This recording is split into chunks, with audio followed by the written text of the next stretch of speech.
ನಮಸ್ಕಾರ ಕನ್ನಡಿಗರೇ, ನಮ್ಮ YouTube channel like ಮಾಡಿ, ಕಮೆಂಟ್ ಮಾಡಿ, ಸಬ್ಸ್ಕ್ರೈಬ್ ಮಾಡಿ. ಇವತ್ತಿನ ನಿನ್ನಾಗಾಗಿ ಸಂಚಿಕೆ ಏನಾಯಿತು ನೋಡೋಣ ಬನ್ನಿ.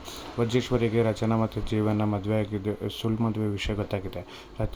ವಜ್ರೇಶ್ವರಿಗೆ ಇಲ್ಲದ ಖುಷಿಯಾಗಿದೆ. ಖುಷಿ ಜೊತೆಗೆ ತೇಜಂಗೆ ಹೇಳ್ತಾನೆ, ಇದಿಷ್ಟು ಸಾಕು ತೇಜ, ಅವಳನ್ನ ಜುಟ್ಟಿಟ್ಕೊಂಡು ಮನೆಗೆ ಹೇಳ್ಕೊಂಬರೋಕ್ಕೆ ಏನು ಮಾಡ್ತೀನಿ ಅಂತ ನೋಡ್ತಾರೆ. ಅವಳಿ ಮನೆಗೆ ಬರೋದು ಕನ್ಫರ್ಮ್ ಅಂತ ವಜ್ರೇಶ್ವರಿ ತೇಜನ್ ಮುಂದೆ ಹೇಳ್ತಾಳೆ. ನಿಹಾರಿಕಂಗೆ ಅವಳು ವಜ್ರೇಶ್ವರಿ ಹೇಳ್ಬೇಕಾದ್ರೆ ಖುಷಿ ಆಗ್ತಾ ಇರುತ್ತೆ. ಇಲ್ಲಿ ಜೀವ, ರಚನಾ ಮತ್ತು ಕೃಷ್ಣ, ಬಾಲ ಎಲ್ಲರೂ ಗೌರಿಪುರಕ್ಕೆ ಬರ್ತಾರೆ. ಗೌರಿಪುರಕ್ಕೆ ಬಂದು ಕಾರ್ ನಿಲ್ಸಿದ್ಮೇಲೆ ಕೃಷ್ಣ ಎದುರು ಗೌರಿಪುರ ಬಂತು ಅಂತ ಎಬ್ಬರಿಸ್ತಾನೆ ಬಾಲ. ಎಲ್ಲರೂ ಕೆಳಗಿಳಿದು ಹೋಗ್ಬೇಕಾದ್ರೆ ಬಾಲ ಮತ್ತು ಜೀವ ಕೆಳಗಿಳಿತಾರೆ. ಕೆಳಗಿಳಿದು ಜೀವ ಹೇಳ್ತಾನೆ, ನಾವು ಯಾಕೋ ಖರ್ಚು ತುಂಬ ಮಾಡ್ತಾಯಿದ್ದೀವಿ ಅನಿಸುತ್ತೆ, ಈ ಕಾರ್ ಯಾಕೆ ಬೇಕಿತ್ತು, ನಾವು ಬಸ್ಸಲ್ಲೇ ಬರ್ಬೋದಿತ್ತು ಅಂತ ಹೇಳ್ತಾನೆ. ಅದಕ್ಕೆ ನೀನು ಸುಮ್ಮನೆ ತಲೆ ಕೆಡಿಸ್ಕೋಬೇಡ, ಖರ್ಚಾಗತ್ತೆ ಅನ್ನೋ ಕಾರಣಕ್ಕೆ ಅವರು ಸೂಪರ್ ಸ್ಟಾರ್ ರಚನಾ, ಅವ್ರನ್ನ ಹೇಗೆ ಕರ್ಕೊಂಬರ್ಬೇಕು ಹಾಗೆ ಕರ್ಕೊಂಬರ್ಬೇಕು ಅಂತ ಹೇಳ್ತಾನೆ. ಆದ್ರೂ ಬಾಲ ಇಷ್ಟೆಲ್ಲ ಖರ್ಚು ಮಾಡಿದ್ರೆ ಮುಂದೆ ಕಷ್ಟ ಆಗುತ್ತೆ ಅಂತ ಹೇಳ್ತಾನೆ. ಮುಂದೆ ಕಷ್ಟ ಆಗುತ್ತೆ ನಂಗೆ ಗೊತ್ತು, ಬಟ್ ಇವಾಗೆಲ್ಲ ಮಾಡಲೇಬೇಕು, ಏನು ವಿಧಿ ಇಲ್ಲ ಅಂತ ಬಾಲ ಹೇಳ್ತಾನೆ. ಅಲ್ಲಿಗೆ ರಚನಾ ಬರ್ತಾಳೆ. ರಚನಾ ಬಂದು ಕೇಳ್ತಾಳೆ, ಯಾಕೆ ನಿಮ್ಮ ದುಡ್ಡಿಗೆ ಏನಾದ್ರು ಶಾರ್ಟೇಜ್ ಇದೆಯಾ ಅಂತ ಕೇಳ್ತಾಳೆ. ಅದಕ್ಕೆ ಬಾಲ ಹೇಳ್ತಾನೆ, ಹಂಗೇನಿಲ್ಲ, 10 ರೂಪಾಯಿ ಖರ್ಚು ಮಾಡೋ ಜಾಗದಲ್ಲಿ 8 ರೂಪಾಯಿ ಖರ್ಚು ಮಾಡಿ ಆ 2 ರೂಪಾಯಿನ ಕೃಷ್ಣನ ಜೀವನಕ್ಕೆ ಅಂತ ಉಳಿಸ್ಬೇಕು ಅನ್ನೋದು ನಮ್ಮ ಜೀವನ ಪ್ಲ್ಯಾನ್. ಅದೇ ಜೊತೆಗೆ ಅವನಿಗೆ ಅವ್ನ ಮಗಳು ದೊಡ್ಡೋಳಾಗೋ ಅಷ್ಟರಲ್ಲಿ ಒಂದು ಸ್ವಂತ ಮನೆ ಕಟ್ಟಬೇಕನ್ನೋ ಆಸೆ ಒಂದು ಅಂತ ಹೇಳ್ತಾನೆ. ಸರಿ ಅಂತ ಹೇಳಿ ಸುಮ್ಮನಾಗ್ತಾಳೆ. ಅಲ್ಲಿ ರಚನಾ ಬನ್ನಿ ಬ್ಯಾಗ್ ತೊಗೊಳ್ಳೋಣ ಅಂತ ಹೋಗಿ ಬ್ಯಾಗ್ ತೊಗೋಬೇಕಾದ್ರೆ ರಚನಾ ಅವ್ಳು ಡಿಕ್ಕಿ ಹೊಡೆದು ಬೀಳಕ್ಕೆ ಹೋಗ್ತಾಳೆ. ಅದನ್ನ ಜೀವ ಇಟ್ಕೋತಾನೆ. ಅಲ್ಲಿ ಅವರಿಬ್ಬರ ಮಧ್ಯೆ ಒಂದು ಪ್ರೀತಿ ಸಲಿಗೆ ಶುರು ಆಗುತ್ತೆ. ಮಾತಾಡ್ಬೇಕಾದ್ರೆ ರಚನಾ ಹೇಳ್ತಾಳೆ, ಆಯಿತು ನಿಮ್ಗೇನೋ ಕಷ್ಟ ಇದ್ದರೆ ಹೇಳಿ ಅಂದಾಗ ಅವನಿಲ್ಲ ಅಂತ ಹೇಳ್ತಾನೆ. ಅದಕ್ಕೆ ರಚನಾ ಹೇಳ್ತಾಳೆ, ನೋಡಿ ಜೀವ, ಎಲ್ಲಿ ಖರ್ಚು ಮಾಡಬೇಕು ಅಲ್ಲಿ ಖರ್ಚು ಮಾಡಲೇಬೇಕಾಗತ್ತೆ, ಹಾಗಂತ ಎಲ್ಲ ಕಡೆ ನಾವು ಚೌಕಾಸಿ ಮಾಡೋದಕ್ಕಾಗಲ್ಲ. 50 ರೂಪಾಯಿ ಮಲ್ಲಿಗೆ ಹೂವು ತೊಗೋಬೇಕಂದ್ರೆ ತೊಗೊಳ್ಳೇಬೇಕಾಗತ್ತೆ, ಅದನ್ನು ನಾವು ತೊಗೊಳ್ದಲ್ಲಿದ್ದರೆ ನಿಮ್ಮ ಹೆಂಡತಿ ಖುಷಿ ಹಾಳಾಗತ್ತೆ ಅಂತ ಹೇಳ್ತಾಳೆ. ಇಲ್ಲಿ ತೇಜ ಅದಕ್ಕೆ ಫಸ್ಟ್ ಹೋಗಿ ಹೇಳ್ಕೊಂಬರೋಣ ಬನ್ನಿ, ಇದಕ್ಕೇನಾದ್ರು ಪ್ಲಾನ್ ಮಾಡಬೇಕು ಅಂತ ಹೇಳಿದಾಗ ಏನು ಮಾಡೋದು ಅಂತ ಹೇಳಿದಾಗ ತೇಜ ಹೇಳ್ತಾನೆ, ಇದನ್ನು ಫಸ್ಟ್ ನನ್ನ ಹತ್ರ ಒಂದು ಒಳ್ಳೆ ಐಡಿಯಾ ಇದೆ, ಇದನ್ನು ನಾವು ಯಾಕೆ ಪ್ರಸಾರ ಕೊಟ್ಟರೆ ಇಡೀ ಅವರ ಅಭಿಮಾನಿಗಳೆಲ್ಲ ನೋಡ್ತಾರೆ, ಅಭಿಮಾನಿಗಳು ನೋಡಿದ್ರೆ ಅವರಿಬ್ಬರಿಗೂ ಹೊಡೆದು ಮನೆಗೆ ಕರ್ಕೊಂಬರ್ತಾರೆ, ಅವಳೇ ಮನೆಗೆ ಬರ್ತಾಳೆ ಅಂತ ಹೇಳ್ತಾನೆ.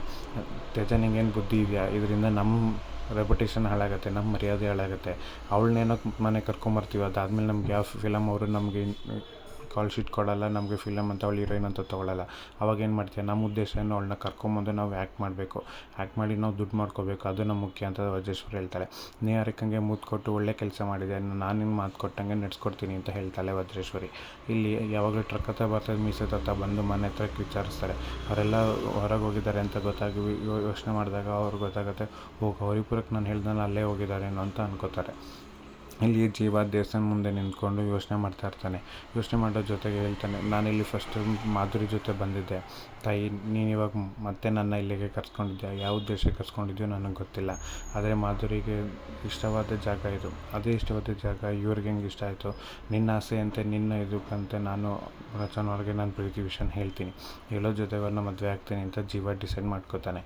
ಇಲ್ಲಿ ರಚನಾ ಕೂಡ ಅದನ್ನೇ ಹೇಳ್ಕೊತಾಳೆ, ನಾನು ಜೀವರ ಮುಂದೆ ನಿಂತ್ಕೊಳ್ಳೋಕ್ಕೂ ನನಗೆ ಕಷ್ಟ ಆಗುತ್ತೆ, ಅವ್ರಿಗೆ ನಾನು ಎಲ್ಲ ವಿಷಯನೂ ಹೇಳ್ಕೋಬೇಕು, ನಾನು ಮಾಧುರಿ ಅವ್ರಿಗೆ ಮಾಡಿದ್ದ ವಿಷಯನ ಹೇಳಬೇಕು, ಅವ್ರ ಖುಷಿನ ಹಾಳು ಮಾಡಿದ್ದು ನಾನೇ ಅನ್ನೋ ವಿಷಯನ ಫಸ್ಟ್ ಅವ್ರಿಗೆ ಹೇಳಿದ್ರೆ ನನ್ನ ಮನ್ಸಿಗೆ ಸಮಾಧಾನ ಆಗೋದು ಅಂತ ರಚನಾ ಡಿಸೈಡ್ ಮಾಡಿ ಜೀವಂಗೆ ಮಾಧುರಿ ವಿಷಯ ಹೇಳೋಕ್ಕೆ ಅಂತ ಹೊರಡ್ತಾಳೆ. ಇನ್ನೇನು ಮಾಧುರಿ ವಿಷಯ ಹೇಳಬೇಕಂತ ಇರ್ತಾಳೆ, ಅಷ್ಟರಲ್ಲಿ ಅವಳಿಗೆ ಏನು ಹೇಳಬೇಕಂತ ಬಾಯೇ ತೆಗೆಯೋದಕ್ಕಾಗ್ತಿರಲ್ಲ, ಆ ವಿಷಯನ ಹೆಂಗೆ ಶುರು ಮಾಡೋದು ಅನ್ನೋದನ್ನು ಯೋಚನೆ ಮಾಡ್ತಿರ್ತಾಳೆ. ಜೀವ ಹೇಳಿ ಪರವಾಗಿಲ್ಲ ಏನು ವಿಷಯ ಅಂತ ಹೇಳಿದಾಗಲೂ ಅವಳು ಇನ್ನೇನು ಹೇಳಬೇಕಂತಿರ್ತಾಳೆ, ಅಷ್ಟರಲ್ಲಿ ಬಾಲ ಮತ್ತು ಕೃಷ್ಣ ಬರ್ತಾರೆ. ನೀವಿಬ್ಬರು ಇಲ್ಲಿದ್ದೀರಾ, ನಾವು ಅಲ್ಲೆಲ್ಲ ಹುಡ್ಕೊಂಬಂದ್ವಿ, ನೀವು ಅಲ್ಲಿ ಇರಲಿಲ್ಲ ಅಂತ ಬಾಲ ಹೇಳ್ತಾನೆ. ರಚನಾ ಅದು ಸ್ವಲ್ಪ ಮಕಾನ ಚಿಕ್ಕದು ಮಾಡ್ಕೊಂಡು ಅಲ್ಲಿಂದ ಹೊರಟ್ಬಿಡ್ತಾರೆ. ಅದಕ್ಕೆ ಬಾಲ ಕೇಳ್ತಾನೆ, ಏನೋ ಮಾತಾಡಿದೆ ಅವ್ರ ಹತ್ರ, ನೀನು ಅವ್ರ ಮಕ ಚಿಕ್ಕದು ಮಾಡ್ಕೊಂಡು ಹೋದ್ರು, ನೀನೇನು ಮಾತಾಡೋದೆ ಅಂತ ಬಾಲ ಕೇಳ್ತಾನೆ. ಯಾಕೆ ಹೇಳಿ, ನಾನೇನು ಮಾತಾಡಿಲ್ವ, ನಾನು ಆರಾಮಾಗೇ ಮಾತಾಡಿದೆ, ನಾನೇನು ಜಾಸ್ತಿ ಮಾತಾಡಿಲ್ಲ ಅಂತ ಹೇಳ್ತಾನೆ.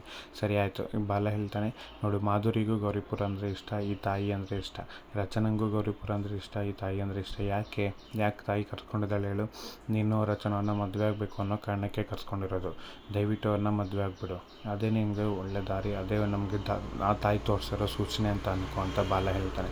ಜೀವಂಗೂ ಅದೇ ಅನಿಸ್ತಾ ಇರುತ್ತೆ, ಅದೇ ನಿಜ ಅಂತ ಬಾಲ ಹೇಳ್ತಾನೆ. ಇದಕ್ಕಿಂತ ಒಳ್ಳೆ ಸಮಯ ಸಿಗಲ್ಲ ನಿನಗೆ, ಮಾಧುರಿಗೆ ಏನು ಇಷ್ಟನೋ ಅದೇ ರಚನೆಗೂ ಇಷ್ಟ ಆಗಿರೋದ್ರಿಂದಾಗಿಯೇ ಈ ತಾಯಿಯಲ್ಲಿ ಇಲ್ಲಿ ಕರ್ಸ್ಕೊಂಡು ನಮಗೆ ಈ ಸೂಚನೆ ಕೊಡ್ತಿದ್ದಾಳೆ. ರಚನವ್ರನ್ನ ನೀನು ಮದುವೆ ಆಗು ಅಂತ ಜೀವಂಗೆ ಹೇಳ್ತಾನೆ. ಕೃಷ್ಣ ಕೂಡ ಬೇಬಿ ನೀನು ಅಮ್ಮನ ಇಲ್ಲೇ ಮದುವೆ ಆಗು ಅಂತ ಹೇಳ್ತಾಳೆ. ಅದಕ್ಕೆ ಬೇಬಿ ಹತ್ರ ಹೋಗಿ ಕೃಷ್ಣನ ಎತ್ಕೊಂಡು ನೀನು ತಿಂಡಿ ತಿಂದಿ ಅಂತಂದಾಗ, ಇಲ್ಲ ತಿಂಡಿ ತಿಂದಿಲ್ಲ ಅಂತಂದಾಗ, ಇಲ್ಲಿ ಎಲ್ಲರೂ ಚೀಪ್ ಆ್ಯಂಡ್ ಬೆಸ್ಟಾಗಿ ಕಮ್ಮಿ ಸಿಗೋಂಥ ಹೋಟ್ಲಿದೆ ಅಂತ ಕೇಳ್ತಾನೆ. ನೀನು ಈ ಹೋಟ್ಲು ಚಿಂತದೆ ನಮಗೆ ನಮ್ಮ ಚಿಂತೆ ಅಂತ ಬಾಲ ಹೇಳ್ತಾನೆ. ಇಲ್ಲಿ ವಜ್ರೇಶ್ವರಿ, ನಿಹಾರಿಕಾ, ತೇಜ ಬಂದು ಅವ್ನ ಮನೆ ಹತ್ರ ಚೆಕ್ ಮಾಡ್ತಾರೆ. ಆದರೆ ಮನೇಲಿ ಯಾರೂ ಇರೋದಿಲ್ಲ. ಆವಾಗ ಪಕ್ಕದ ಮನೇಲಿ ಸ್ಟೆಲ್ಲ ಬರ್ತಾಳೆ. ಅಲ್ಲಿ ಕೇಳ್ತಾರೆ ಅವ್ರು ಎಲ್ಲೋಗಿದ್ದಾರೆ ಅಂತ ಏನಾದರೂ ಗೊತ್ತಾ ಅಂತ. ಅವ್ರು ಎಲ್ಲೋಗಿದ್ದಾರೆ ಅಂತ ಏನೋ ಗೊತ್ತಿಲ್ಲ, ನನ್ನ ನಂಬರ್ ತೊಗೊಳ್ಳಿ, ಅವ್ರು ಬಂದು ನಂಗೆ ಫೋನ್ ಮಾಡಿ ಅರ್ಜೆಂಟ್ ಇದೆ ಅಂತ ನಿಹಾರಿಕಾ ಹೇಳ್ತಾಳೆ.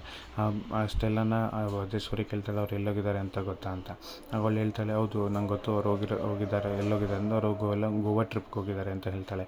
ಹೌದಾ ಅಂದ್ಬಿಟ್ಟು ವಜ್ರೇಶ್ವರಿಗೆ ಖುಷಿಯಾಗುತ್ತೆ. ತೇಜ ಗೊತ್ತಾಯ್ತಲ್ಲ ಎಲ್ಲಿದ್ದಾರೆ ಅಂತ, ನಡಿ ಅಂತ ಹೇಳ್ತಾಳೆ. ಸರಿ ಅಂತ ಇವರು ಮೇಡಮ್ ಅಂತ ಕೆಚ್ಕೊತಾಳೆ ಇಷ್ಟಲ್ಲ. ಆದರೆ ಅವರು ಮುಂದೆ ಕೊಟ್ಟೆ ಹೋಗ್ತಾರೆ. ಇವಳು ಏನು ಹೇಳಕ್ಕೆ ಕೊಟ್ಟು ಇವಳು ಗೌರಿಪುರಕ್ಕೆ ಅಂತಲೇ ಗೊತ್ತಾಯಿಲ್ವ ಅನ್ನೋದು ಸತ್ಯ ಗೊತ್ತಿಲ್ಲ. ಇಲ್ಲಿ ಗೌರಿಪುರದಲ್ಲಿ ಜೀವ ಯೋಚನೆ ಮಾಡ್ತಾ ಕಲ್ಯಾಣಿ ಹತ್ರ ನಿಂತಿರ್ತಾನೆ. ಬಾಲ ಅಲ್ಲಿಗೆ ಬಂದು ಕಾಲು ಸುಟ್ಟೋಗಂಗೆ ಬಿಸಿಲಿದೆ, ನೀನೇನು ಹಿಂಗೆ ನಿಂತಿದ್ಯಾ ಅಂತ ಕೇಳಿದಾಗ ಜೀವ ಕೇಳ್ತಾನೆ, ಮಾಧುರಿ ಹರಿಸ್ಕೊಂಡಿದ್ಲಂತೆ ಗೌರಿಪುರದಲ್ಲಿ, ನಾವಿಬ್ಬರು ಏನಾರು ಮದುವೆ ಆದರೆ ಅವನ್ನ ಕರ್ಕೊಂಬಂದು ಉಳ್ಸೇವೆ ಮಾಡಿ ಹರಕೆ ತೀರಿಸ್ತೀನಿ ಅಂತ. ಮದುವೆ ಆಗಿದ್ದ ನೆಕ್ಸ್ಟ್ ದಿನವೇ ಮಾಧುರಿ ಇಲ್ಲಿಗೆ ಬಂದು ಹರಕೆ ತೀರಿಸಿದ್ಲು. ಅದೆಲ್ಲ ನೆನೆಸ್ಕೊಂಡು ನನಗೆ ಬೇಜಾರಾಗ್ತದೆ ಅಂತ ಜೀವ ಹೇಳ್ತಾನೆ. ಅದಕ್ಕೆ ಬಾಲ ಸಮಾಧಾನ ಮಾಡ್ಕೊ ಅಂತ ಹೇಳಿ ಸಮಾಧಾನ ಮಾಡ್ತಿರ್ತಾನೆ. ಅಲ್ಲಿಗೆ ಕೃಷ್ಣ ಬರ್ತಾಳೆ. ಬಂದು ಬೇಬಿ ನಂಗೆ ಕಾಲು ಸುಡ್ತಾಯಿದೆ ಅಂತ, ನೀನು ಯಾಕೆ ಚಪ್ಪಲಿ ಹಾಕಿ ನೀನು ಒಬ್ಬಳೇ ಬಂದೆ, ಎಲ್ಲಿ ಅಮ್ಮ ಅಂತ ಕೇಳಿದಾಗ ಕೃಷ್ಣ ಹೇಳ್ತಾಳೆ ಅಮ್ಮ ಪುರೋಹಿತ್ರ ಹತ್ರ ಮಾತಾಡ್ತಿದ್ದಾರೆ ಗುರುಗಳ ಹತ್ರ ಅಂತ ಹೇಳ್ತಾರೆ. ಪುರೋಹಿತ್ರ ಹತ್ರ ಮಾತಾಡ್ತಿದ್ದಾರೆ ಅಂತ ಜೀವಂಗೆ ಯೋಚನೆ ಆಗುತ್ತೆ. ಇಲ್ಲಿ ರಚನಾ ಅಲ್ಲಿ ಪುರೋಹಿತ್ರ ಹತ್ರ ಮಾತಾಡ್ಬೇಕಾದ್ರೆ ಇಲ್ಲಿ ಹರಕೆ ಕಟ್ಕೋಬೇಕು, ಹಂಗೆ ಹರಕೆ ತೀರಿಸ್ಬೇಕು, ಏನು ಮಾಡಿದ್ರೆ ಒಳ್ಳೇದಾಗುತ್ತೆ ಅಂತ ಕೇಳ್ತಾಳೆ. ನಿಮ್ಮಂಥ ದೊಡ್ಡ ಜನ ಎಲ್ಲ ಇಲ್ಲಿ ಬಂದು 1.5 ಲಕ್ಷ ಕಟ್ಟಿದ್ರೆ ರಥೋತ್ಸವ ಇರುತ್ತೆ, ನೀವು ಸುಮ್ಮನೆ ನಿಂತ್ಕೊಂಡು ಸಂಕಲ್ಪ ಮಾಡಿದ್ರೆ ಸಾಕು, ಎಲ್ಲ ನಾವು ನೋಡ್ಕೋತೀವಿ ಅಂತಾರೆ. ಇಲ್ಲ ನಾನು ಸಾಮಾನ್ಯ ಜನವಾಗಿ ನಾನು ಮಾಡಬೇಕು ಅಂತ ಕೇಳಿದಾಗ ಗುರುಗಳು ಎಷ್ಟೊಂದು ಹೇಳ್ತಾರೆ. ಅದರಲ್ಲಿ ಅವಳು ಆರೋಗ್ಯ ಸಮಸ್ಯೆಗೆ ಉರುಳು ಸೇವೆ ಮಾಡಿದ್ರೆ ಒಳ್ಳೇದಾಗುತ್ತೆ ಅನ್ನೋ ಕಾರಣಕ್ಕೆ ಅವ್ರು ಹೇಳ್ತಾರೆ ಈ ಬಿಸಿಲಲ್ಲಿ ಮಾಡೋದು ತುಂಬ ಕಷ್ಟ ಅಂತ. ಅದರಲ್ಲಿ ನಾನು ಮಾಡ್ತೀನಿ ಅಂತ ಒಪ್ಕೊಂಡು ರಚನಾ ಸಿದ್ಧರಾಗ್ತಲೇ ಮಾಡೋದಕ್ಕೆ. ಮುಂದೇನಾಗುತ್ತೆ ನೋಡೋಣ.